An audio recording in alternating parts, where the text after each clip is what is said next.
Dear friends, मेरा नाम सुभाष चौधरी है और मैं भारत का एक सामान्य नागरिक हूँ। आज का वीडियो बहुत इंपॉर्टेंट है हमारे सारे सीनियर सिटीजन्स के लिए, फ्रेंड्स के लिए, दोस्तों के लिए, खासकर जो रिटायर्ड हो गए, जिनकी उम्र 60-65 से ऊपर हो गई, उन लोगों के लिए ये वीडियो बहुत ज़रूरी है।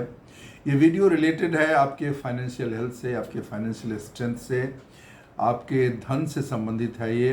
तो इस वीडियो को बहुत ध्यान से देखिएगा और उसको ध्यान से सुनिएगा और अगर अच्छा लगे तो इसको ज़रूर अपनाइएगा, क्योंकि ये वीडियो आपको जीवन के अंत तक आपको काम आएगा।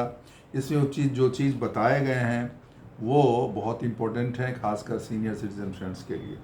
देखिए, जब आप रिटायर हो जाते हो और या आपका मतलब बिजनेस भी है, उसको भी आप एक्टिवली उसको परस्यू नहीं करते, किसी को दे देते हैं, दूसरा फैमिली के मेम्बर्स फॉलो करते हैं, तो क्या होता है, आपकी जो फाइनेंशियल स्ट्रेंथ है वो थोड़ा वीक हो जाती है। मतलब आपको रेगुलर इनकम आना बंद हो जाता है या कम हो जाता है। जो आप जब जवान थे तो आप बहुत सारे पैसे कमाते थे, नए नए प्रोजेक्ट डालते थे, नए नए काम करते थे, एक प्रमोशन जॉब में जो रहते थे उनको प्रमोशन होने का, इंक्रीमेंट होने का एक उम्मीद रहता था। लेकिन जब आप रिटायर हो गए तो जिनको जो पेंशनर है उनको पेंशन मिलता है, जो पेंशनर नहीं है उनके पास जो भी जमा पूंजी है वो अपना उसी से काम उनका चलता है। तो इसमें आपकी सेविंग ऐसी होनी चाहिए कि आप पीसफुल रहें, आप शांति से रहें, आपका जो भी ज़रूरी खर्चा है वो आपका खर्चा चले। लेकिन ये तभी होगा जब आप उन चीज़ों पे नहीं खर्चेंगे जो गैर ज़रूरी है। मेरा मतलब ये है कि आपको उन चीज़ों पे पैसे नहीं खर्च करने चाहिए जिसकी आपको अभी ज़रूरत नहीं है या जिसकी ऐसे भी आपको ज़रूरत नहीं है, जो आपके लिए एक तरह की लग्जरी है। अनलेस अनटिल बहुत पैसा है तब तो कोई बात नहीं, लेकिन अगर किसी के पास लिमिटेड मनी है, खासकर हमारे समाज में जो मिडिल क्लास हैं, उनकी जो आय है बहुत लिमिटेड होती है। जो रिटायर्ड करते हैं उनका भी जो मंथली रिटायरमेंट का जो भी पेंशन आता है, अगर पेंशनधारी हैं तो, नहीं आता है तब तो उनका कुछ रहता ही नहीं। तो एफडी किया, कहीं से कुछ इंटरेस्ट मिल रहा है, कहीं कुछ आ रहा है, या किसी के पास कोई घर है तो रेंट आ रहा है, इट इज़ वेरी लिमिटेड। तो वो पहले जैसी स्थिति नहीं रहती है। तो उसमें कुछ ऐसे खर्चे होते हैं जो हमें नहीं करने चाहिए। अगर आप वो करते हैं तो उसको बंद कर दीजिए, क्योंकि ये आपके मन की शांति, आपके जीवन का सुख छीन लेगी। फॉर सम टाइम आपको लगेगा थोड़ा अच्छा, आपको लगेगा मैं ये कर लिया या मैं कर लेता हूँ, लेकिन द लॉन्ग रन आपको उसका नुकसान होगा और आप बाद में अफसोस करोगे, यार मैंने ये खर्चा क्यों किया।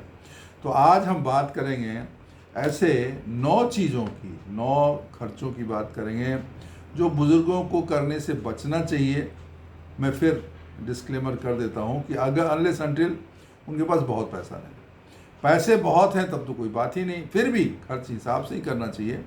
लेकिन अगर पैसे बहुत ज़्यादा नहीं हैं, लिमिटेड हैं, और आजकल आप देखते हैं कि मेडिकल एक्सपेंसेस बहुत ज़्यादा हो गए हैं, महंगाई बहुत बढ़ गई है और उसमें काफ़ी पैसे चले जाते हैं। तो आप अगर गैर ज़रूरी चीज़ों पे पैसे ज़्यादा खर्च करोगे तो ज़रूरी चीज़ों के लिए फिर पैसे बचेंगे नहीं। और इस एज में आपको कोई उधार भी नहीं देगा। कोई बच्चे आपकी हेल्प कर सकते हैं, लेकिन और कोई इंसान तो पैसे देने से भी कतराता है, उनको लगता है पैसे वापस मिलेंगे कि नहीं मिलेगा। ऐसे ही बूढ़ा है, अभी बूढ़ा हो गया, अभी कहाँ क्या करेगा। तो दोस्तों, ऐसी चीज़ों की बात करने जा रहा हूँ, 9 चीज़ों की बातें करना जा रहा हूँ जो आपको खर्चे उस पर नहीं करना चाहिए। सबसे पहली चीज़, नई गाड़ी लेना। अभी नई गाड़ी आप लेते हो, देखिए नई गाड़ी से मतलब नई कार लेने की बात कर रहा हूँ मैं।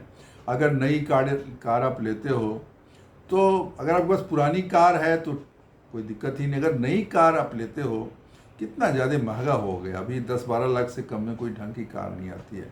और अगर आप छोटा वाला भी लेते हैं तब भी 7 लाख 8 लाख से तो टोटल मिला के नहीं मिलता है।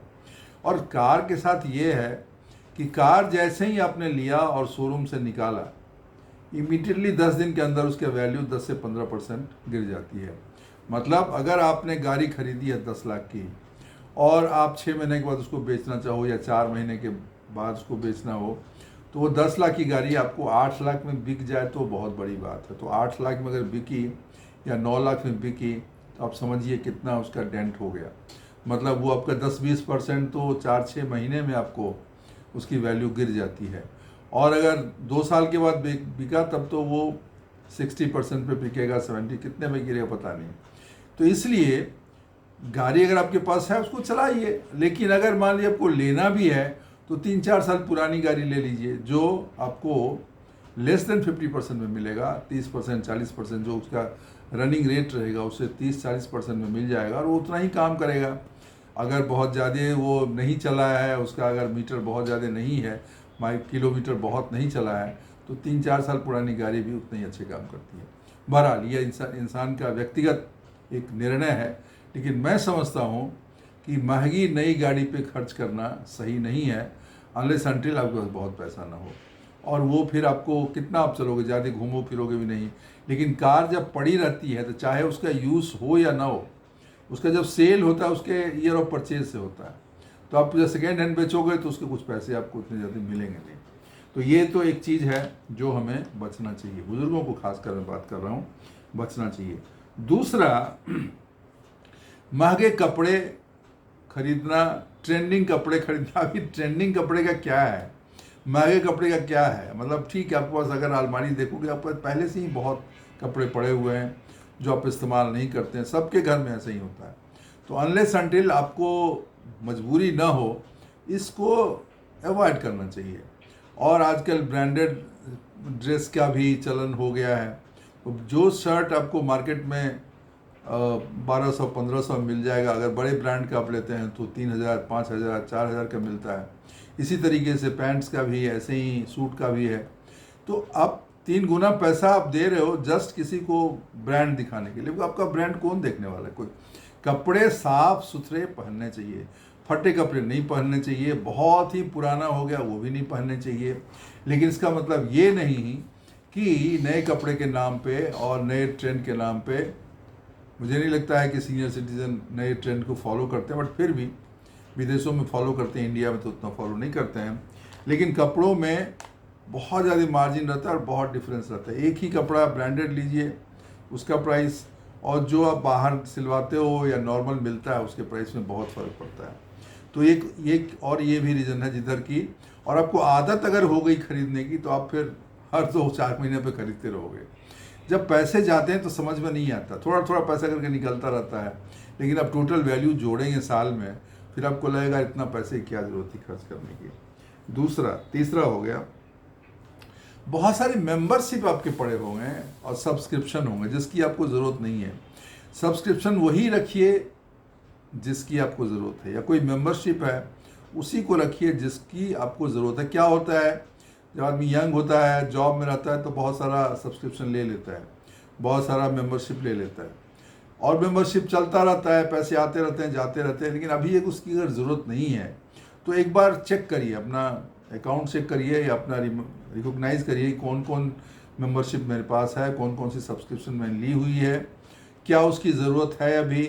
अगर नहीं ज़रूरत है, आप उसका कोई रेगुलर इस्तेमाल नहीं कर रहे हैं, जैसे कोई बुक का सब्सक्रिप्शन लिया हुआ, बहुत लोगों को बुक्स आते रहते हैं, कोई मैगजीन्स का सब्सक्रिप्शन, कोई ऑनलाइन सब्सक्रिप्शन लिया रहता है किसी चीज़ के लिए, पैसे तो जा रहे हैं, बट क्या आपको उपयोग कर रहे हो?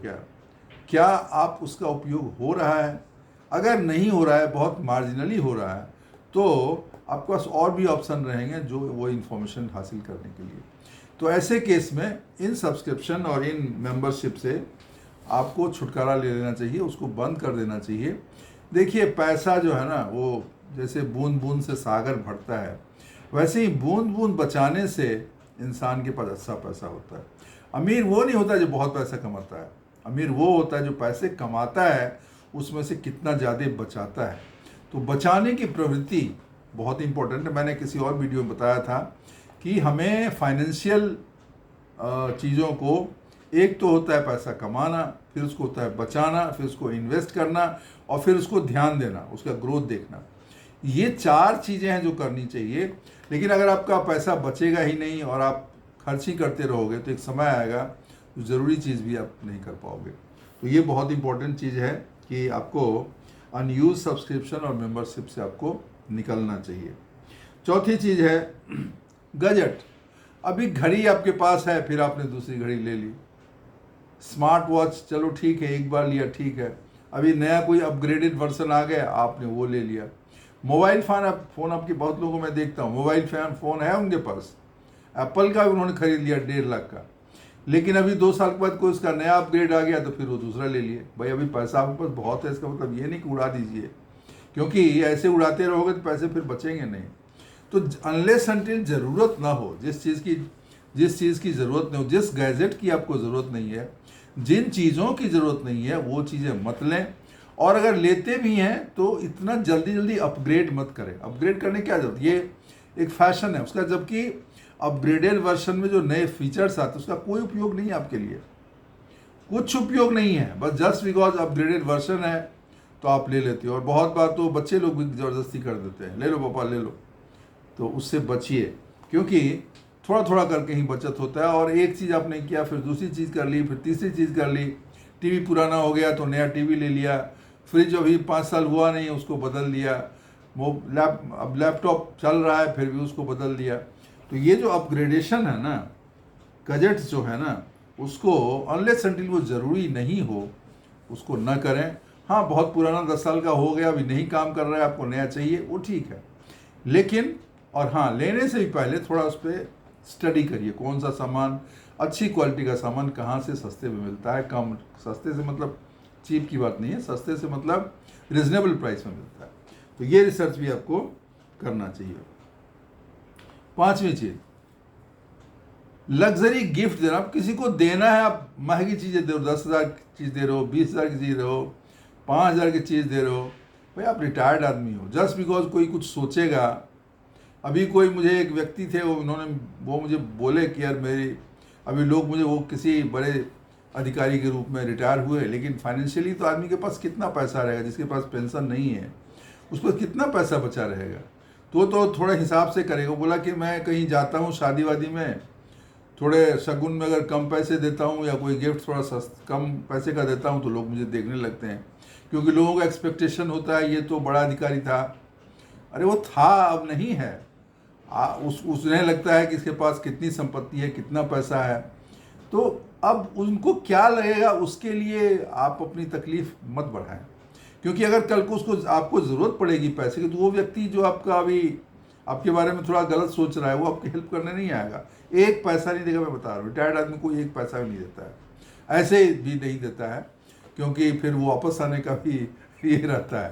तो आप लग्जरी गिफ्ट जो है ना, दूसरों को या महंगे गिफ्ट देने से बचिए।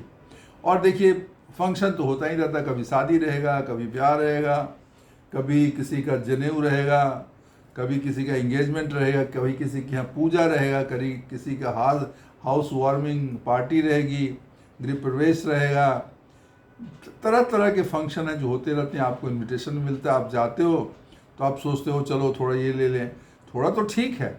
अभी कुछ लोगों की आदत होती है, वो गोल्ड का भी देते हैं शादी वादी में, गिफ्ट में गोल्ड, रिलेटिव के यहाँ शादी हुआ तो गोल्ड में कुछ देंगे। अभी गोल्ड 1.5 लाख रुपए का हो गया 10 ग्राम, दूसरा 1.5 लाख रुपए भरी हो गया, आप कहाँ से दे पाओगे? और दोगे तो you are putting yourself on risk. कितने साल दोगे, कब तक दोगे? आपकी जमा पूंजी तो उतनी ही है, और जो इंटरेस्ट से कितना बढ़ेगा। तो ये चीज़ें ध्यान में रखना चाहिए। दूसरे क्या सोचते हैं, दूसरे को कैसा लगता है, ओल्ड एज में आके जब आप रिटायर्ड हो गए तो आपको वो चीज़ ज़्यादा ध्यान नहीं रखना चाहिए, क्योंकि आप जितना देते जाओगे एक्सपेक्टेशन बनी रहेगी, बढ़ती जाएगी, और फिर अंत में आपको सब चीज़ छोड़ना पड़ेगा। तो इससे बचना चाहिए हमें, बुजुर्गों को खासकर ये बचना चाहिए और इस चीज़ों को नहीं करना चाहिए। उसके बाद है घर में रिनोवेशन। कुछ लोग घर में कुछ ना कुछ करते ही रहते हैं। रिनोवेशन की ज़रूरत हो ठीक है, लेकिन अभी सब कुछ ठीक है, रिनोवेशन में पैसे डाल दिए, कहीं कुछ लगा दिया, कहीं घर इधर तोड़ा, उधर बनाया, इधर उठाया, इधर पेंट कराया, इधर पेंट है अभी दूसरा पेंट बदल दिया, पेंट है अच्छा खासा है, अभी किसी दिन मूड अरे यार इसके कलर ठीक नहीं लग रहा है, मैं दूसरा पेंट करा देता हूँ। आप करा लो पेंट, लेकिन आपके पैसे तो जा रहे हैं बेमतलब के।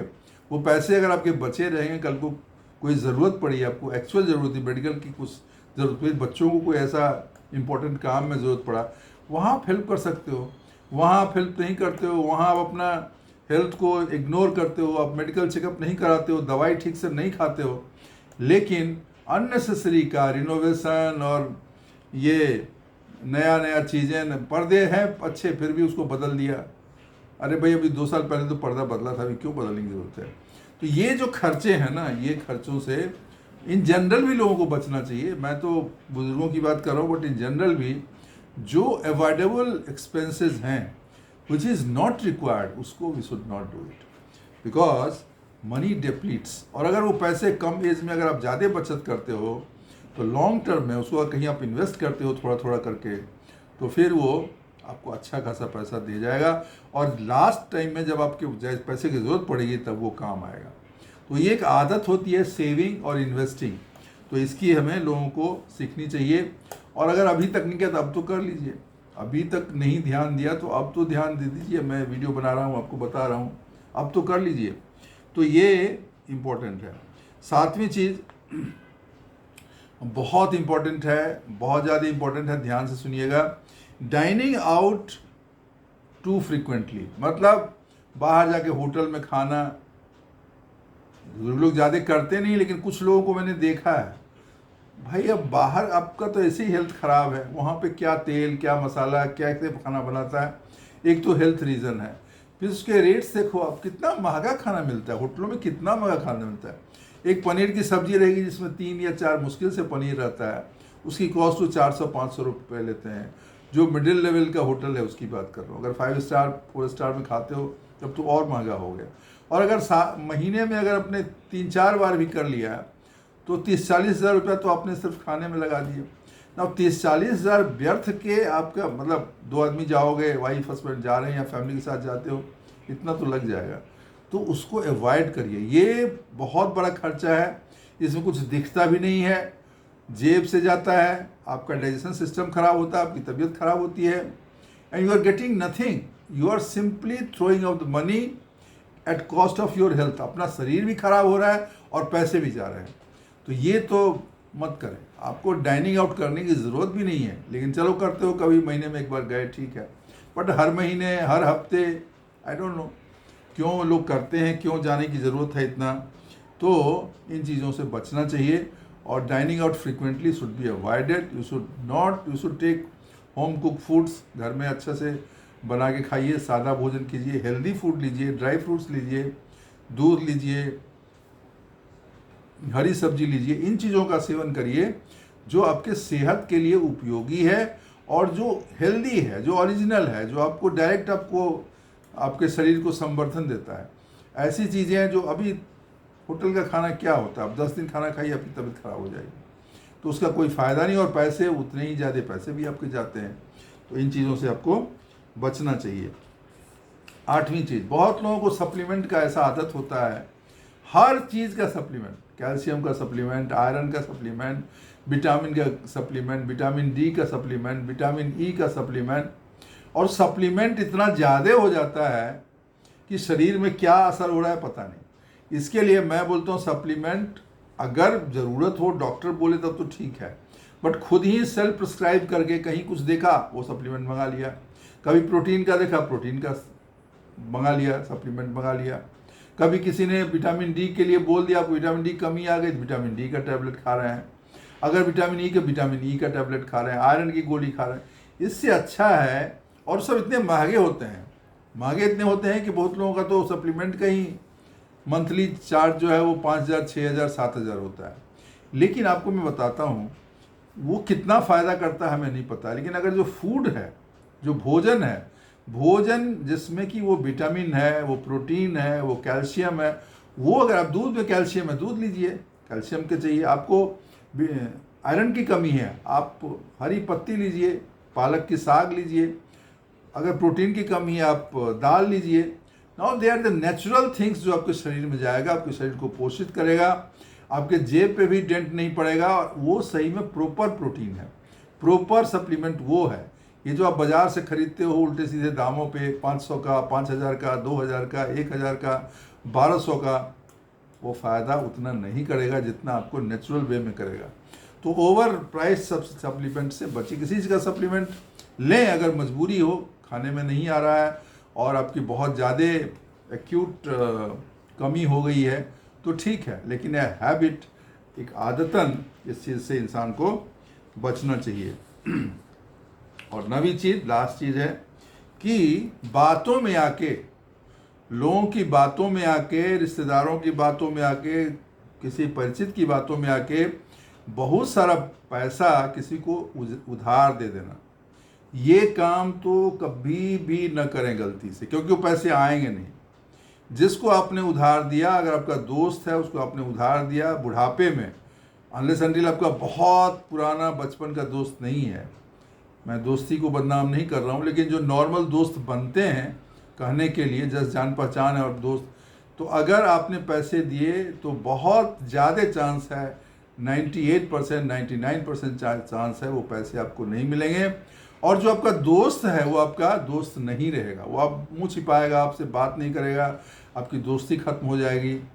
तो पैसे का व्यवहार अवॉइड करिए, अनलेस अनटिल आपकी पुरानी अंडरस्टैंडिंग नहीं है, पुराना व्यवहार नहीं चल रहा है, तो इस चीज़ से बचिए, क्योंकि पैसे आपके पास बहुत लिमिटेड हैं और इतना समय आपके पास नहीं है कि आप उसको रिकवर करें, उसके पीछे पड़ें, आप उसको चक्कर लगाएं, तो इससे बचें। तो ये दोस्तों, ये जो 9 चीज़ें हैं, ये आपके पैसे का जो भी दुरुपयोग है, इन जो 9 खर्चे हैं, इनसे आपको इमीडिएटली बचना चाहिए, इसको रोक देना चाहिए और अपना एक सिस्टम बनाना चाहिए, ध्यान में रखना चाहिए कि ये चीज़ें तो मुझे नहीं करनी है। आप यकीन मानिए, अगर कोई व्यक्ति इसमें से कोई भी खर्चा एक्सेसिवली कर रहा है, अगर वो इस चीज़ को समझेगा, उसको आज से रोके, तो 2 साल के बाद वो ज़रूर धन्यवाद देगा मुझे कि मुझे मैंने ये चीज़ बताई और उसने इस चीज़ को फॉलो किया। तो दोस्तों, इस वीडियो को थोड़ा एक बार फिर से देख लीजिए जहाँ आपको कन्फ्यूज़न हो, और इसको अपने जीवन में उतारिए।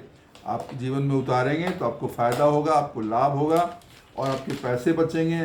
देखिए, जो पैसा बचा वही आपके काम आएगा, और अगर अकाउंट में पैसे हैं आपके पास तो आपके मन की शांति भी रहेगी, क्योंकि यू नेवर नो बीमारी कब आ जाए, कोई ज़रूरत कैसे कब आ जाए, कोई दिक्कत कब आ जाए।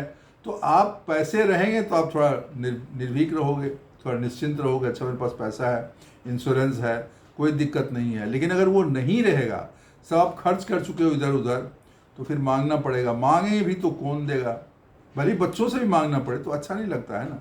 तो ये चीज़ समझिए, इस चीज़ की गहराई को समझें और इस तरह के खर्चे से आप बचिए। देखिए, मेरा एक ही उद्देश्य है इन वीडियो को बनाने का, कि जो बुज़ुर्ग लोग हैं उनको किसी तरह की तकलीफ़ ना हो, उनका जीवन शांतिपूर्ण हो, उनका जीवन हेल्दी हो, स्वस्थ हो और वो प्रसन्न रहें, और उसी काम के प्रयास में मैं लगा हुआ हूँ। तो ये वीडियो भी उसी में एक कड़ी है जो आपको हेल्प करेगा अपने सेविंग को बढ़ाने के लिए और आपके पैसे के अनावश्यक खर्चे से बचने के लिए। वीडियो अगर अच्छी लगी हो तो इसको लाइक करिएगा, चैनल को सब्सक्राइब करिएगा, और नहीं किया है तो और अपने दोस्तों के साथ शेयर करिएगा। कमेंट्स ज़रूर डालिएगा, क्योंकि आपके कमेंट्स ही हमारा बल है। मैं एक ही कमेंट पढ़ता हूँ और मुझे बहुत अच्छा लगता है, लोग वीडियो को अच्छा से सुनते हैं और फिर उस पर एनालिटिकली उस पर विचार देते हैं अपने आप, तो ये बहुत अच्छी बात है। तो दोस्तों, आज के लिए बस इतना ही, बट जाने से पहले 2 लाइन सुना के जाऊंगा, ध्यान दीजिएगा। न जाने कैसे नज़र लगी जमाने की, न जाने कैसे नज़र लगी जमाने की, अब वजह ही नहीं मिलती मुस्कुराने की। न जाने कैसे नज़र लगी जमाने की, अब तो वजह ही नहीं मिलती मुस्कुराने की। दोस्तों, लोगों की बुरी नज़र से बचें और ईश्वर को याद करें, खुश रहें, प्रसन्न रहें, ज़िंदगी में खुशियाँ बांटें, प्रसन्नता बांटें, हैप्पीनेस बांटें और ख़ुद भी एकदम हैप्पी रहें। तो आज के लिए बस इतना ही। थैंक यू, शुक्रिया, धन्यवाद।